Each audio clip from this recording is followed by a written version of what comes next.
Masyarakat Indonesia mencatat bahwa di dalam Pilpres dan Pileg tahun 2024 serta Pilkada 2025, berbagai penggunaan mesin politik yang bukan partai politik kembali terjadi. PD Perjuangan menyampaikan begitu banyak catatan gelap atas praktek demokrasi prosedural yang berwatak otoriter populis ini. Hasto Kristianto, Sekjen PDIP yang saat ini terpaksa harus berurusan hukum dengan KPK. Hasto yang diduga terjerat kasus dugaan suap Harun Masiku dan perintangan penyidikan, hingga kini telah ditetapkan menjadi tersangka KPK. Hasto pun memilih untuk melawan dengan mengajukan pra-peradilan ke Pengadilan Negeri Jakarta Selatan. Namun usahanya kandas setelah pra-peradilan ditolak hakim. Meski begitu, Hasto kembali mengajukan gugatan pra-peradilan untuk kali kedua, dan Hasto meyakini kasus hukum yang menjerat dirinya syarat unsur politis. Hingga ia pun menyinggung ada sosok raja di balik kasus ini. Hal ini disampaikan Hasto dalam konferensi pers di DPP PDIP, Jakarta Pusat, Selasa 18 Februari. Dalam panggung besar politik di Indonesia, apa yang terjadi tidak bisa dilepaskan dari sikap-sikap politik yang saya sampaikan sebagai Sekretaris Jenderal DPP PDI Perjuangan.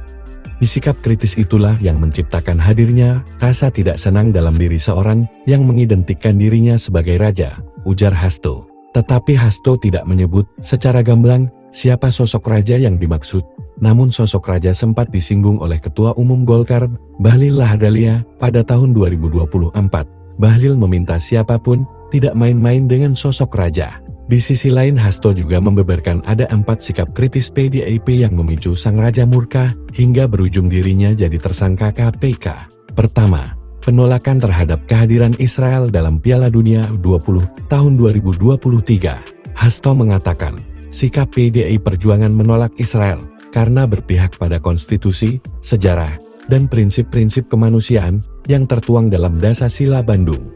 Kedua, Hasto mengatakan sikap penolakan terhadap perpanjangan masa jabatan Presiden Jokowi atau penambahan masa jabatan 3 kali. Ketiga, Hasto menyebut ketika konstitusi dikebiri dan demokrasi terancam mati imbas putusan Mahkamah Konstitusi nomor 90 tahun 2023. Keputusan itu menjadi pintu masuk Gibran Rakabuming Raka maju di Pilpres tahun 2024 dan berpasangan dengan Prabowo Subianto hingga akhirnya terpilih dan dilantik jadi presiden dan wakil presiden.